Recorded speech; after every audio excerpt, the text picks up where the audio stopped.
Governo Lula decide enviar ao Congresso o projeto para acabar com a escala 6x1. Boa. Então, cara, Lula no momento fraco eleitoral tá decidindo apostar nisso, né? Eu acho golaço pra campanha dele. Porra, se houver virou, né?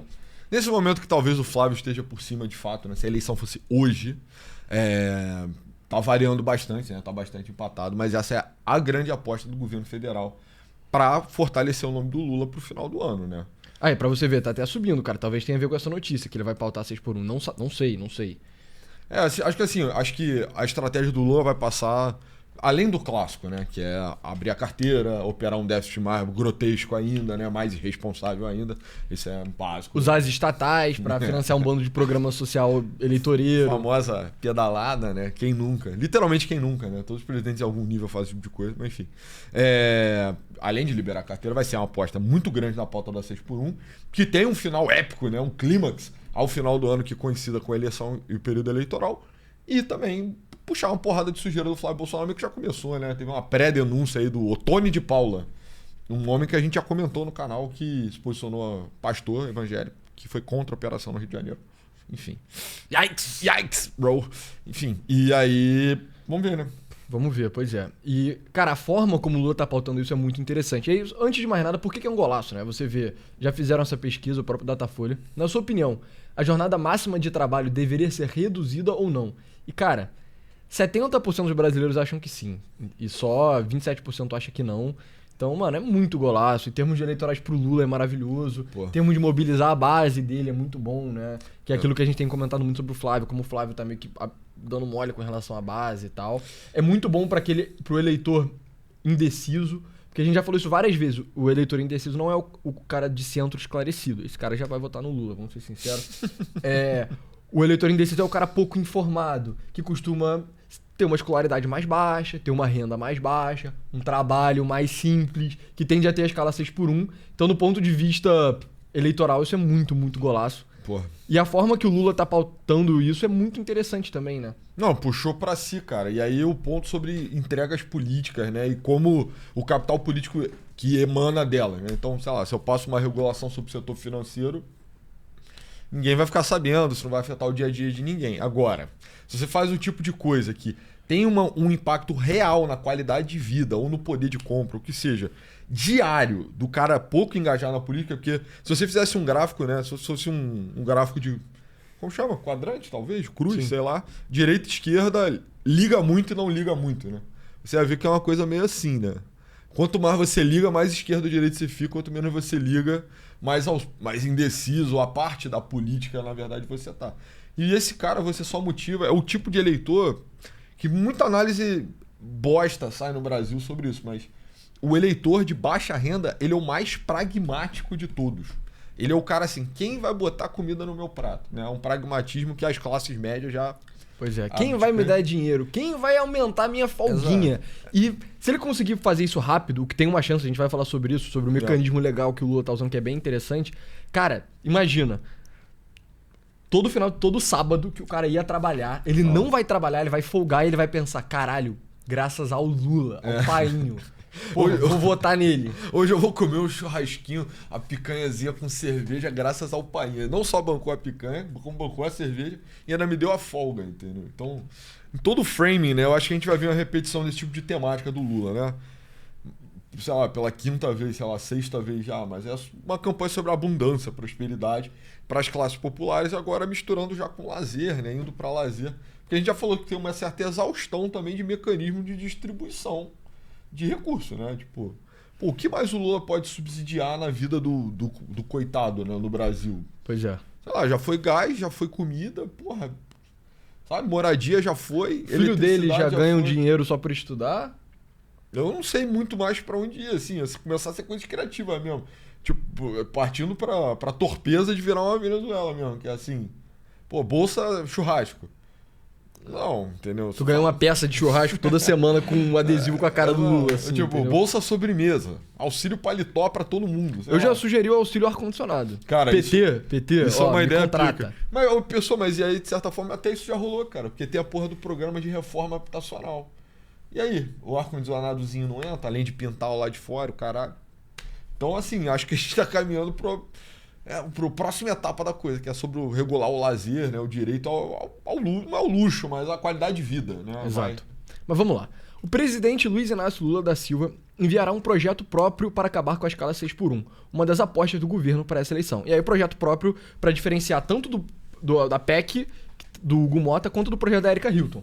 E o problema do projeto da Erika Hilton é que ele é de reduzir a escala de 6x1 para 4x3. Ou seja, não é só que a pessoa vai folgar sábado e domingo. A pessoa folgaria sábado, domingo e sexta, o que é bizarro. Isso é absurdo. Porra. Aí... O 4x3 aí é palhaçada, na minha opinião. Nem na Europa, né, eu acho. Só na Europa é assim, né? Mas é países que são muito mais ricos do que o Brasil. Só no centro da Europa. Na França, na Bélgica. Não é nem na periferia da Europa, né? Tu chegar na Bósnia, sei lá, você tá fudido. Vai trabalhar igual a gente aqui, ou mais até. Enfim, a gente se posicionou forte naquela época, né? Mas... eu acho que, inclusive... é porque a gente se posicionou contra a parada da Erika Hilton, cara. Que era um projeto maluco até, né? Meio sem fazer conta, assim, né? E não era só a redução... enfim, a gente vai falar de tudo isso, né? Mas a Erika Hilton, ela queria reduzir a escala de 6x1 para 4x3 e reduzir a jornada de trabalho de 44 horas para 36 horas, assim. Que é uma redução absurda, entendeu? E é muito abrupto também, a gente debateu na época, né? Que assim... A gente cobriu um estudo breve, que foi um cara... da FGV que fez, que mostrou o impacto que seria no PIB, etc., que seria muito negativo. Tanto o impacto em termos do PIB em si, do produto da economia, o tamanho da economia, quanto o impacto no emprego, né, que seria negativo. Então, o projeto da Erika Hilton era muito ruim. Esse do Lula já é mais moderado, ele já é melhor, entendeu? É aquilo, né? É muito difícil se opor um gradualismo também, né? Muito mais difícil que uma decisão radical. Então... assim, a opção da Erika Hilton por fazer um projeto que era muito ambicioso, né, maximalista, e vindo de uma pauta top-down, também isso foi uma das coisas que a gente comentou. Talvez tenha sido a única pauta, top-down não, bottom-up, né? A única pauta bottom-up da esquerda brasileira. Exato. Ó, que veio das massas até a política, e não tipo de um professor universitário numa cátedra acadêmica, entendeu? E isso é muito poderoso, assim, cara, essa pauta fez uma vereança no Rio, depois fortaleceu o mandato do deputado federal. E aí depois ali o grupo Boulos, Erika Hilton jogou para presidente da República. Mas veja bem, começa com uma vereança no Rio de Janeiro, cara. E aí vai subindo e tal, o que é bastante impressionante. O projeto do Lula é muito mais moderado, fica mais difícil ser um adversário feroz contra a coisa, né? Até porque a mudança de 4 horas, né? Sei lá, não sei como isso afeta necessariamente os regimes de trabalho, muito lugar que vai ficar fechado por mais tempo, etc. Enfim, é mais difícil se opor. E claramente, né? Eu acho que não só tem um apoio maciço da população, até me impressiona, tá? De certa forma, você tá ali nos seus quase 30%, né? De rejeição, um projeto que parece ser muito, assim, tranquilo, né? O Lula é especialista nisso, na verdade, né? De converter o que é extremo no que é palatável, né? Aí vai de pouquinho em pouquinho aumentando e tal. Mas vamos lá. A decisão vai na contramão do caminho escolhido pelo presidente da Câmara, Hugo Mota, que preferiu tratar o tema através de uma PEC. Na prática, ao enviar um projeto de lei com urgência constitucional, o governo Lula quer acelerar a votação na Câmara. Esse tipo de proposta precisa ser votada em até 45 dias e trava outras votações em plenário ao fim desse prazo. Já uma PEC, como foi escolhido por Mota, precisa passar por análise da CCJ, que é uma comissão do Legislativo Brasileiro, e uma comissão especial antes de ser analisado em plenário. Ou seja, o Mota, como um presidente de uma Câmara Legislativa, né, a coisa que os presidentes do Legislativo fazem melhor é protelar as coisas, ficar empurrando tudo com a barriga. Então, sei lá, projeto antifacção. Ao invés de você só votar a parada e resolver de uma vez, atender o anseio da população, não. Vamos debater, não, na verdade, tem que pensar isso, tem que ouvir fulano, bababá, pra nunca acontecer nada, pra ficar empurrando tudo com a barriga. Isso que é o legislativo brasileiro, mas no mundo inteiro faz melhor. E o Lula tá resolvendo usar... cara, um mecanismo que é interessante, que eu não conhecia, que é esse projeto de lei com urgência constitucional. Então, quais são os poderes legislativos que o presidente da República tem, né? O mais famoso deles é a medida provisória. O que é a medida provisória? O presidente ele assina o que essencialmente é um decreto, que ele já tem uma validade imediata, mas com um certo prazo para ser votado pelo Congresso. Então, sei lá, o presidente assina a medida provisória, ela entra em vigor por 45 dias, e aí, ao fim dos 45 dias... o presidente pode estender por mais 45 dias. E ao fim desse... eu não sei se é 45, não Mas lembro. são 3 meses. São 3 meses, né? 90 dias, então. Beleza, então ele assina, tá em vigor, tem 3 meses pro Congresso ou aprovar ou derrubar. E aí, se o Congresso derrubar, derruba imediatamente. Ao fim dos 90 dias, se o Congresso não votou, ele pode estender por mais 90 dias, e aí ao fim desses 180 dias totais, o Congresso pode aprovar ou reprovar. Se aprovar, vira uma lei propriamente dita, aprovada pelo Congresso, e se o Congresso reprovar, aí deixa de existir, e se o Congresso não fizer nada, se eu não me engano, cai automaticamente também, né? Aham. Então, esse é o principal poder de decreto que o presidente do Brasil tem, que é muito diferente de outros países. Então, a gente cobre muito os Estados Unidos. Lá, o presidente americano ele pode fazer um decreto, que é uma lei com peso menor do que uma lei aprovada pelo Congresso, mas que vale imediatamente e vale ad infinitum, até um presidente derrubar ou até um Congresso passar uma lei por cima que derruba ela, sacou? Mas isso aqui não é uma medida provisória, isso é uma outra coisa que é bem interessante, que é um projeto de lei com urgência constitucional, que é isso que tá escrito aqui, cara. Você manda um projeto de lei pro Congresso votar, então se o Congresso votar vai ter peso de lei aprovado pelo Congresso, não vai ter peso de medida provisória. E se o Congresso não votar em 45 dias, trava o Congresso. O que é muito interessante, né? Porque obriga ele a votar. Cara, eu não tô familiarizado com outro presidente fazendo uso disso, assim, né? Meio que você provoca o legislativo com vencimento rápido até, né? 45 dias são contados só os dias de trabalho, né? Então, Na prática são uns 2 meses. Né? São uns 2 meses aí pros deputados meio que se organizarem para votar a coisa. Mas o que é interessante é que na prática você poderia só saturar, né, o Congresso, ou obrigar o Congresso a se posicionar de forma impopular, aí trazendo até para a questão lá do Flávio Bolsonaro, sua votação, né, na lei de misoginia. Você ficar produzindo tipo de casca de banana. Né? Então, o presidente, né, representando uma vontade que é muito majoritária na nação, cara, ele tem a possibilidade de provocar num ano eleitoral, que é um ano que é muito caro também para todos na Câmara ali, então todo mundo olhando muito pro seu eleitorado, muito próximo, tá refém dele, e aí fala, cara, 45 dias me dá uma resposta. Cuidado, hein? Outubro a gente vota, entendeu? Pois é. E é exatamente o planejamento do Lula. Eu nem conhecia o porra do mecanismo, né? E ele é muito... Tá na Constituição aqui. Cara, ele é bem restrito, né? É muito amplo, né? Então, é isso. É de 64 aqui, né? Primeiro parágrafo. Então, a discussão e votação dos projetos de lei de iniciativa do presidente da República... Ah, não. É esse aqui? É o 64 ou o 65? É o 64 mesmo, né? Terão início na Câmara dos Deputados. Aí tá aqui. Isso é o inciso primeiro? Parágrafo, desculpa, eu não sou advogado, não conheço. O presidente da República poderá solicitar urgência para apreciação de projetos de sua iniciativa. Se, no caso do parágrafo 1º, a Câmara dos Deputados e o Senado Federal não se manifestaram sobre a sua posição, cada qual, sucessivamente, em até 45 dias, sobrestar-se-ão todas as demais deliberações legislativas da respectiva casa, com exceção das que tem um prazo constitucional determinado até que se ultime a votação. Então é isso, cara. Você, meu irmão, tem 45 dias. Se você não votar em 45 dias, acabou. Você não pode mais votar em nada, sabe? Cara, e isso é uma pressão do cacete no presidente da Câmara, né? E os outros parágrafos não restringem o que o presidente pode fazer isso. A única restrição é o tipo de lei que não pode ser, que não pode ser um projeto de código. O que é um projeto de código? Sabe? Existe o Código Penal, Código Civil, que é tipo um compêndio gigantesco de leis sobre um tema específico. Né? Então, Código do Consumidor, sacou? Então, por exemplo, o Lula famosamente mudou o Código Civil no primeiro mandato dele, né? Sim, de 2002. Exato, que é uma reforma legislativa gigantesca. O Código Penal brasileiro, ele é de 47, se eu não me engano, não é? Ele é antigaço. Acho que é. Ele é da época. Ele é do Estado Novo, cara. Ele é de 37. 37. Uma coisa assim, 35, eu acho. É isso, ele tem mais de 70 anos. Ah, quer dizer que as nossas leis são iguais daquela época? Não, elas foram mudadas várias vezes por leis ordinárias aprovadas pelo Congresso. Então é isso, cara. Se você quiser mudar uma lei, o presidente pode botar isso, fazer essa urgência constitucional e obrigar a votar em 45 dias. Ele só não pode se ele quiser reformar o Código Penal inteiro. Mas a parada se o presidente... Cara, ele pode, na prática, mudar o Código Penal inteiro só bombando o Congresso e a Câmara de pequenas reformas. Que tipo, cara, tem 45 dias pra votar isso, 45 dias pra votar isso, 45 dias pra votar isso. Inclusive, cara, enfim, né, das pautas populares que cada campo tem, né? Essa questão de jornada de trabalho tá mais ligada ao campo da esquerda. Também não acho que necessariamente sim. Mas, por exemplo, questão de segurança pública, reformas penais, né, de forma geral. Por que o Bolsonaro não poderia, né, enfim, ter ficado aumento de pena, um monte de proposta de aumento de pena com vencimento de 45 dias e provocando, né? Pelo menos os tipos penais que sejam mais lesivos para a sociedade, sei lá, então... roubo, latrocínio, homicídio, esse tipo de crime mais violento, assim, pelo menos, que as pessoas têm muita vontade de ver a pena aumentando.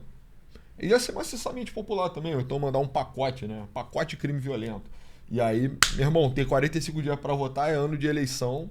Né? Você tem essa janela você tem essa janela no último ano de mandato que é muito poderosa pra governista e eu nunca tinha visto ninguém usar isso com... Sim. E, cara, sinceramente, se você... O presidente, né? O legislativo brasileiro, ele é diferente, sei lá, do legislativo americano ou dos europeus, porque ele, em sua maioria, não é ideológico. Então você tem a sua base ideológica ali, no caso do Bolsonaro era principalmente o PL, e candidatos mais à direita do Novo, do União Brasil, etc. Mas que é pouca gente. Por exemplo, o PL tem 100 deputados, mais ou menos. Cara, isso é um quinto da Câmara, 20%.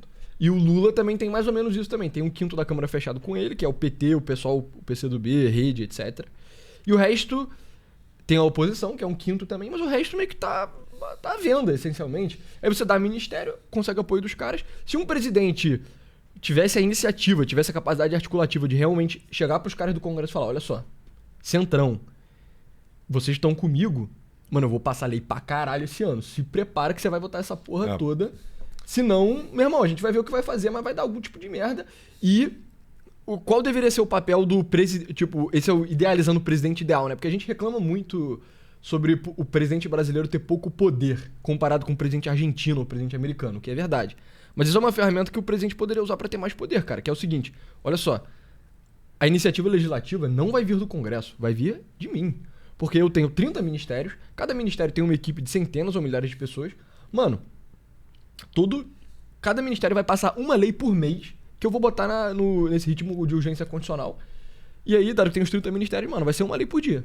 O Congresso vai passar uma lei por dia. Eles podem ficar derrubando tudo, mas, porra, tem como você articular pra que isso não aconteça, entendeu? Não, e mais, você foi eleito com maioria, né, cara? Isso é muito mais poderoso do que você, eu sou deputado federal, tenho 1% dos votos do meu ente federativo. Exato. Aqui, né? Ou 2% no máximo. Isso é muito... Cara, e aí o presidente ele deveria usar a base dele no Congresso, que a gente falou, via de regra, 20% do Congresso é a base verdadeira dele, só pra articular, entendeu? Então, iniciativa legislativa, ela sai do Congresso, ela passa pro Palácio do Planalto, que tem muito mais gente, muito mais corpo técnico, e tem muito mais dinheiro pra distribuir, negócio de emenda, sei lá o quê, pra, cara, implementar uma agenda legislativa de reforma imensa no Brasil. Então, a gente não sabia disso. Eu imagino que pouquíssimas pessoas deviam saber disso, né? Porque, brother, realmente eu nunca tinha ouvido falar. No meu instrumento usado, eu acho que é poderoso até pra você dividir pra conquistar o centrão, né, cara? Então, pensando assim, na assimetria, né? O corpo técnico de uma presidência, como você falou, cara, uma universidade, ou mais de uma, né? Então, assim, as duas universidades agregadas só ao presidente ali, com atribuições técnicas, né? Então a capacidade de você averiguar impacto e efeito é muito grande, né? Muito poderoso. Enquanto que a maior parte dos gabinetes de deputado, e aí você até teria a possibilidade de resistir, né? Meio que, eu tenho um gabinete técnico, alguns deputados são assim, tem vários técnicos no gabinete dele, um para segurança pública, outro para questões mais de economia, outro é um cara só para direito, etc. Enfim. Mas a questão é que a maior parte dos gabinetes são muito esvaziados em Brasília. A gente teve lá, então, você vai lá, deputado fulaninho do pneu, Roraima. Aí você vai você passa na frente do gabinete dele, tem uma mulher só, secretária. E ele fica ali só conversando, resenhando, caralho, fica sem trabalhar, fica no Zap, sei lá o que ele fica fazendo. E aí, pô, você vê, chega pra esse cara assim, meu irmão, tu tem que... E aí, esse cara, ele depende do corpo técnico do partido dele, geralmente, né? Aí tem lá as sedes dos partidos também, que tem corpos técnicos médios, né? Tem, sei lá, uns 10 caras, 15 caras, assim, até são caras muito bons. Dizem, né? Pelo menos, sei lá, União Brasil pode ser a merda que for, mas o economista líder lá do corpo técnico do União Brasil é um cara pica, ou do progressista. Tipo, assim. É um cara também, né? Não é tão difícil assim. Tipo, esse é um cargo assim, cara... Meu irmão, tá todo mundo dependendo de você, sabe? Ninguém tem a menor capacidade de decidir. Mas enfim.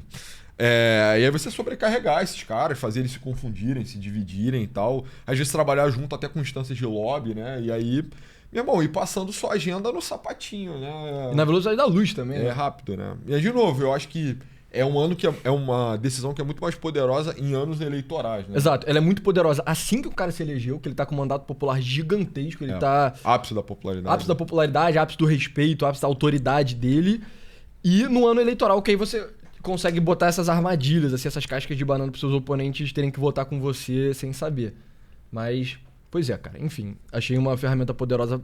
Presidentes e pessoas que pensam política deveriam ter isso em mente quando elas pensarem... Além da proposta, a estratégia para aprovar a proposta. Mas enfim. O projeto de lei do governo deve ser enviado na próxima semana, segundo fontes palacianas ouvidas pela Folha.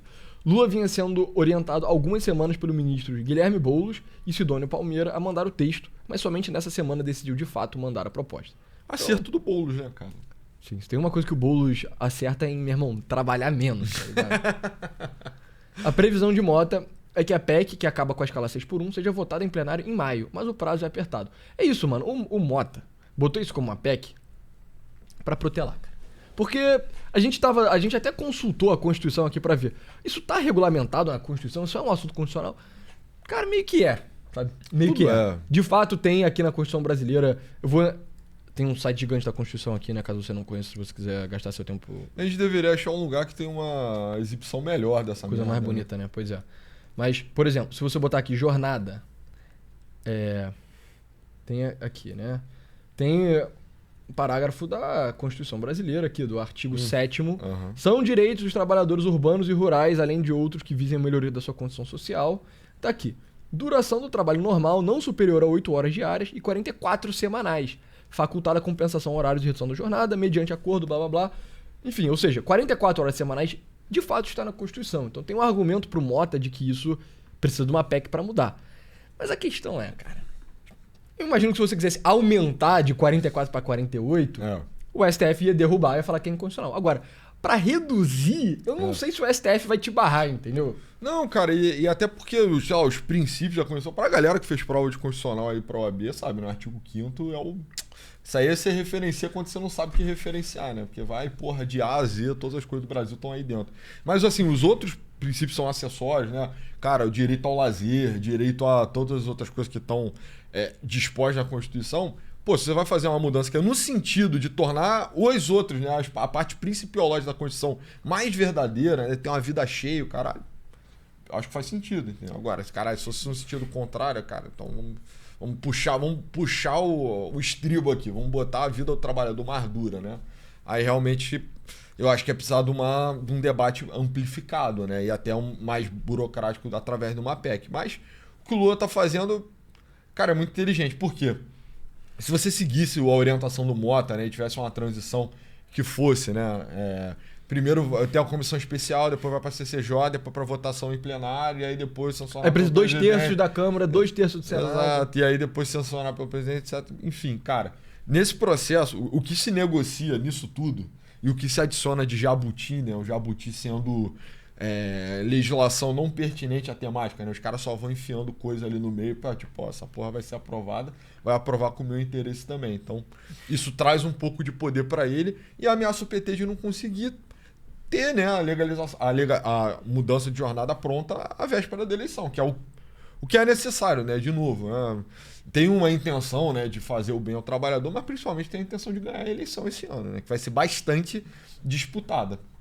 Então, porra, golaço do Boulos, né? Camisa 10 aí dessa semana. Se você assiste o boletim do Votário, talvez seja.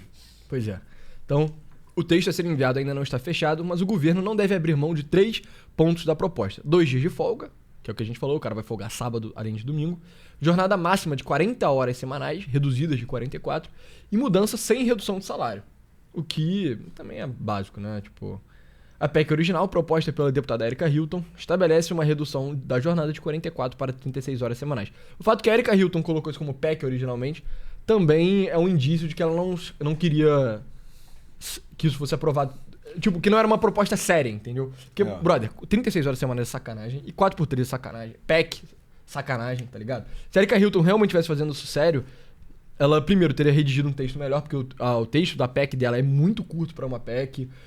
Não tinha nenhum tipo de estudo de impacto, não tinha porra nenhuma, tava muito mal redigido em termos de alguns detalhes. E, enfim, é isso. A Erika Hilton não é um parlamentar sério, né? Ela tá no balaio de parlamentares que são mais blogueiros e influencers do que parlamentares de fato. E aí, mas o Lula não. O Lula é um político de verdade, sabe? Ele quer ganhar, né? Tem a intenção de ganhar, e pra ele ganhar ele precisa entregar, porque ele tá no executivo, não tá no legislativo também. E eu até, cara, analisaria assim, o Lula quer que passe, óbvio, ele quer o triunfo, né? Mas e se, né, sei lá, a bancada do PL brigasse contra também, entendeu? Tivesse disposta a travar isso. Isso não é uma vitória também, entendeu? Então o Lula ganha ganhando, ganha perdendo também, entendeu? Então a intenção é aprovar, porque seria o cenário total da coisa, mas vai de novo levar a bancada de direita a reboque, cara. Pois é. O presidente da Câmara passou a defender o fim da escala 6x1, mas ao decidir pela tramitação, afirmou que a PEC seria o melhor caminho, justamente porque tem um tempo maior para debate. É muito importante a gente debater, precisa de mais tempo para aprovar isso e tal. Mota considera que é preciso ouvir mais os setores produtivos e outros atores envolvidos para a construção de um texto que possa ser aprovado. Representantes do setor produtivo chegaram a sondar o governo por algum tipo de desoneração para as áreas mais impactadas pela redução da jornada de trabalho. Segundo o ministro do Trabalho e Emprego, Luiz Marinho, não haverá compensação do tipo. É aquilo, né? É óbvio que não vai rolar. Pô, pelo amor de Deus, né? Quando foi a última vez que o empresário foi compensado, né? Por, enfim, perdas econômicas no Brasil. E o ponto é que também o setor que vai ser mais afetado é um setor difícil de restituir, né? Vai ser, cara, comércio, bar, confecção, assim, as coisas menores.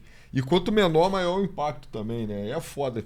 Compensar microempresário no Brasil ia ser logisticamente muito difícil, né? Eu imagino. Exato, porque o empresário maior, isso não faz tanta diferença para ele, né?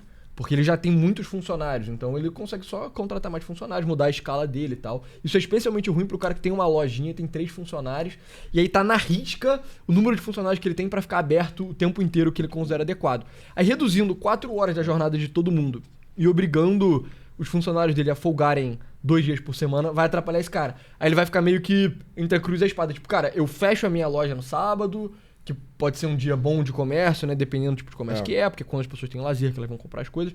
Ou contrato mais um funcionário pra cobrir isso. Aí, puta, eu vou ter que contratar mais uma pessoa, pagar mais um salário. Pode não valer a pena, Pode não valer a pena. E ele falou, e o microempresário, ele é o grande empregador no Brasil, né? Ele é o universo do trabalho no Brasil.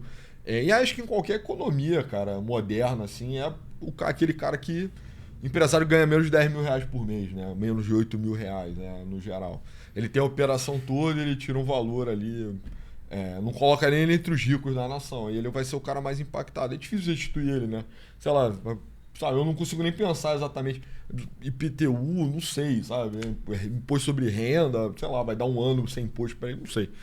Ainda mais com o governo apertado pra cacete nas contas, né? Então, jamais aconteceria. Pois é, e aí, cara, tem essa notícia aqui, que é o ministro do Trabalho falando que não vai ter compensação para as empresas, o que realmente seria bizarro se tivesse. O Mota, isso é uma notícia mais antiga, né? Mota prevê votar a escala 6x1 em maio e compara a proposta fim da escravidão, que é bizarro. Tipo assim, pô, cara, realmente, cara, o Brasil é governado pelos piores, assim, porque isso não é muito retardado. Comparar com o fim da escravidão, brother. De novo, né? Cara, deputado pelo republicano. Né? Era pra ser um cara de direita, Era pra ser ligado? um cara de direita. Porque, sabe, o que me incomoda, eu acho que até tem um debate razoável se a direita deveria estar junto do governo, deveria conceder essa vitória pro governo. Isso não é né? Tipo, você vai fazer o cálculo político, você pode concordar em algum nível, porque, tipo, sei lá, direito ao lazer, a qualidade de vida não é um valor intrínseco de esquerda, né?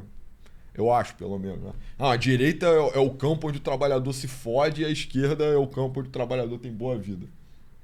A divisão não é assim que as coisas se dividem, né? Mas assistir esses caras replicando o discurso, pra mim, que é o mais doloroso, sabe? Tipo, o Flávio ter feito opção lá por votar a lei de misoginia, a gente tá meio chocado com isso, por isso que tá sendo repetitivo em algum nível até. Mas a ideia de que, beleza, poderia votar casca de banana agora. Dobrar a sua aposta nisso. Repetir um discurso que é mentiroso. Isso me mata, entendeu? Quer dizer que você nem tá pensando sobre a coisa, cara. Isso que é foda, entendeu? E aí o Hugo Mota falar que, pô, vai ser igual a abolição da escravatura é ridículo. É tipo, cara, tu vai trabalhar 4 horas a menos por semana, cara. Vai folgar sábado, tá ligado? Tipo, exato, cara. Tu vai comparar isso com o fim da escravidão, puta merda. Hein? Eu acho até que banaliza, né? A questão da abolição da lei áurea no Brasil, enfim. Você tá misturando coisas, sabe? Você tá posicionando o Lula como se o Lula fosse a princesa Isabel. É meio... Cara, isso é errado em tanto nível. Só faz sentido assim, cara. Se você é o die hard petista nível mais. Não é nem assim, eu sou simpático ao Lula. Nem esse cara repetiria essa merda, entendeu? Pois é. Mas enfim. E aí, cara, o nosso amigo Coluna do Rei um abraço. Publicou umas estatísticas muito interessantes sobre a renda no Brasil. E quando a gente faz críticas a esse tipo de proposta econômica, é muito por causa desse efeito, né? O que é o gráfico que ele postou? É o seguinte: em termos de faixa salarial, se o número de empregos formais por cada uma das faixas aumentou ou diminuiu entre janeiro de 2023 e dezembro de 2025, ou seja, no governo do Lula. E o que que é essa tabela, né? Então, quem ganha menos de um salário mínimo, o número de pessoas com empregos nessa condição econômica aumentou ou diminuiu? Aí aumentou, tá positivo, tá verdinho, 900 mil. Quem ganha entre um salário mínimo e um salário mínimo e meio, aumentou 4 milhões. Aí quem ganha entre um salário mínimo e meio e 2, diminuiu. Entre 2 e 3, diminuiu. Entre 3 e 5, diminuiu. 5 e 10, diminuiu. Mais de 10, diminuiu também. E aí, você pode estar pensando, mas como exatamente isso é um problema? Quer dizer que as pessoas estão ganhando bem? Não, as pessoas estão ganhando pior, entendeu? Porque esse tipo de proposta, meio que todo o ethos econômico, meio a visão de Brasil do Lula, não é exatamente uma visão que, não, vai todo mundo viver bem. Não, não é isso. É tipo, cara, miserável você não vai ser. Tá ligado? Você não vai passar fome. Mas você não vai ter uma vida de classe média. Você vai ter uma vida de classe média baixa. A visão do Lula pro Brasil é: todo mundo ganha, sei lá, um salário mínimo e meio. E tem a vida amparada pelo Estado. E tem uma vida amparada pelo Estado. É tipo, se você ganha. A gente já fez até um vídeo no site, inclusive vale a pena a gente falar sobre o nosso site, né? Caso você goste do nosso conteúdo, tem conteúdo extra aqui, gratuito e pago também. Eu coloquei uns vídeos gratuitos novos, um sobre o Talibã e um sobre o Comando Vermelho, a manifestação cultural do Comando Vermelho, que é muito interessante. E tem a NC Show exclusivo também, a gente colocou esse vídeo novo essa semana, mas tem muitos vídeos, talvez já tenha mais de 100 a esse ponto, que você pode ver, sobre temas mais atemporais. E aí, cara, a gente fez esse aqui, né? Que é a propaganda bizarra do governo, falando que quem ganha mais de 5 mil reais é playboy. E quem ganha menos de 5 mil reais é verdadeiro trabalhador brasileiro e tal. Porque, cara, desculpa, no Rio é muito claro. Se você ganha 6 mil reais, cara, você não tá vivendo bem. Você tem uma vida digna, mas, tá muito longe de estar bem, assim. A gente tem dados sobre isso, né? Se tu ganha menos de 3 mil reais no Rio, você mora definitivamente em um lugar com presença de crime organizado. É tipo, contato diário com crime organizado. Aí se você ganha mais de 3 mil, você começa a conseguir fugir disso. Mas... Exato. No resto do Brasil isso pode ser diferente? Com certeza. O Rio de Janeiro é uma cidade com custo de vida muito caro. No Nordeste as coisas são muito mais baratas. No interior do Sul também as coisas são muito mais baratas. Aqui tem muito mais crime também. Crime organizado. Pois é. Mas, cara, meio que a visão do Lula pro Brasil, lato sensu, é essa, cara. Mano, vai todo mundo ganhar entre um salário mínimo e um salário mínimo e meio. Ninguém vai ganhar menos do que isso também, então as pessoas não vão propriamente passar fome. E é isso, cara. O que é uma visão de mundo muito triste, tá ligado? Ninguém deveria ambicionar. Cara, um salário mínimo e meio, eu até retuitei, né? Fazendo a conta aqui pra galera. Um salário mínimo e meio é R$2.400, cara. Mano, R$2.400 é um dinheiro ok pra você ganhar no começo da sua vida? Até entendeu? Mas, porra, brother, pra você ter uma família ganhando R$2.400 é horrível, mano. E é horrível, é terrível, né? Porque sem conceito. E a boa parte do debate de direita e esquerda é sobre o que é justiça, né? Os dois campos estão zelando por justiça e liberdade. Só que o que eles enxergam como justiça e liberdade são coisas radicalmente diferentes. Então, naturalmente, eu acho que a gente acaba recaindo à direita porque imagina que isso é profundamente injusto, né? Um país que é um país onde os horrores da fome e da miséria são superados, mas aí a contrapartida é que não, na verdade, cara, é impossível você ganhar mais de 5 mil reais, entendeu? O país é incrivelmente improdutivo e oneroso pro empreendedor a ponto de, assim, cara, ninguém vai conseguir ganhar mais. Nem pro empreendedor, né, cara? Pro cara que é um funcionário um pouquinho mais produtivo, sacou? Porque, mano, mais do que 5 mil reais, eu sinto que se você é um cara que leva o seu trabalho a sério... você rapidamente consegue ganhar mais do que 5 mil reais no teu trabalho, entendeu? E aí, pelo amor de Deus, cara, toda a política meio que econômica do Lula é voltada... Não é que ela é voltada explicitamente, mas o impacto meio que indutivo, assim, óbvio dela é essa consequência aqui, cara. Que é tipo um achatamento sei lá, das faixas de renda no Brasil. Só que não é nem tipo... Ai, não, vocês são contra os super ricos? Não, cara, não é os super ricos, não. É a pessoa classe média, brother. Sacou? Diminuir a pessoa que ganha 2 salários mínimos. Cara, 2 salários mínimos... No Rio de Janeiro, pelo menos, você não é nem classe média média. Você é tipo classe média baixa, tá ligado? Então, tipo, é pegar o cara que tá querendo sair ali da classe média baixa e ir pra classe média média, que você já consegue ter uma vida mais digna, viver num lugar sem crime, já consegue, dar uma oportunidade melhor pro teu filho e tal, e, mano, puxar ele pra baixo, pra ele ser classe média baixa, ficar permanentemente preso na classe média baixa, até na pobreza, tá ligado? É foda, cara, e aí você consegue enxergar até ecos de que seria uma política trabalhista, mas reimaginada, assim, pro século XXI, né? Então, é isso, esse é o operário padrão do século XXI, é isso, é o cara que ganha 2 salários mínimos num comércio num comércio ou num lugar, uma revendedora, uma porra assim. E ele tem um padrão de vida de favelado, entendeu? E basicamente essa é a visão ideal, assim, o operário padrão pro Lula deixa de ser lá o cara que morava num subúrbio urbanizado, né? Trabalhava numa fábrica nacional de motores, uma coisa assim, e ele migra pra ser tipo um cara que trabalha numa loja de açaí, faz churrasco, ouve funk, entendeu? Porra, de toda aquela estética que o governo federal cada vez mais tem levantado. Isso reforça, inclusive, a narrativa de uma primavera para as classes populares durante o governo Lula, né? Nessa última passagem, isso era um debate que estava tendo entre economistas assim. Esses 4 anos foram bonança ou eles foram austeros, né? Definitivamente você pode ver que para um segmento social foi austero pra caralho, né? Um cenário de decrescimento, de vacas muito magras. Você vê, quando você diminui esse imposto de trabalho, imagina pro pessoal que está entrando agora, que está procurando emprego, ou o pessoal que está muito velho, já caindo na curva de produtividade, né, de contribuição econômica plausível. A galera está saindo ou está sendo rebaixada, entendeu? Enquanto que um período de bonança para você estar ali até os 2 salários mínimos, né? Menos de 2 salários mínimos, né? Menos de 1,5, caralho, é loucura isso. Muito baixo. Né? Se você tá assim, se você tem uma renda menor do que um salário mínimo e meio, aí beleza, esses postos de trabalho estão bombando, às vezes tu sai da informalidade, pega a tua CLT pela primeira vez, e tá sendo um momento glorioso, mas, porra, de novo, como Brasil, como visão de Brasil, isso é meio até, cara, repulsivo pra mim, entendeu? Porque Sim. isso eu acho que até enxergar o humano pelo que ele é, né? Acho que liberdade e justiça tem um ponto antes ainda, né? Cara, de que serve o homem, né? O homem ele tá posto na Terra pra não sofrer. O homem tá posto na Terra pra, cara, meu irmão, ir pra Lua, mergulhar na Foz das Marianas, entendeu? Construir o prédio mais alto do mundo, conquistar fazer os coisas céus, foda, os mares, né? Eu acho que a visão direita, ela parte mais disso, né? A ideia Deveria, pelo menos. que o homem é a sua potencialidade, nossas potencialidades são diferentes. Óbvio que ninguém quer ver ninguém passando fome, né? Acho que você tem que ter política para aplacar isso, mas, porra, acho que inclusive pro bem da nação, né, do país, você precisa permitir que as pessoas alcem voos cada vez mais altos. Esses mecanismos de potencializar o homem, né, a natureza do homem. E aí, porra, isso vai na contramão bizarramente do PT. Até me preocupa, cara, esse tipo de dado, né? Mostra que a sociedade brasileira tá mudando também. Sim. Eu penso até que ponto também essas carreiras que antigamente posicionavam o cara nessas faixas salariais, né, mais de 2 salários mínimos, menos de 10, assim, né? Que seria a classe média brasileira, da baixa à alta. Cara, essas carreiras estão meio que, porra, estão sendo desvalorizadas muito rápido, maluco. A política de expansão de diploma, eu não sei até que ponto isso é pensado, é consequência adversa. Mas sei lá, o cara que é contador hoje, mano, ele tá nessa faixa aí dos 2, 3 salários mínimos, entendeu? Sim.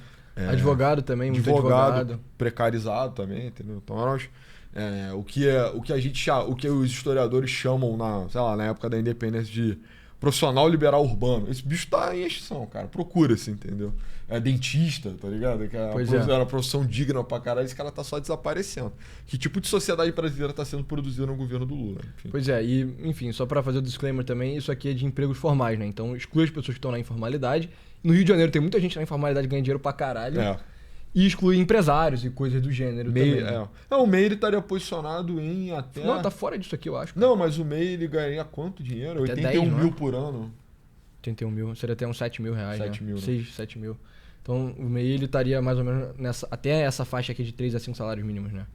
Cara, eu acho que todo mundo que é minimamente inteligente, minimamente trabalhador no Brasil consegue chegar nos 10 mil reais por mês, assim, sabe?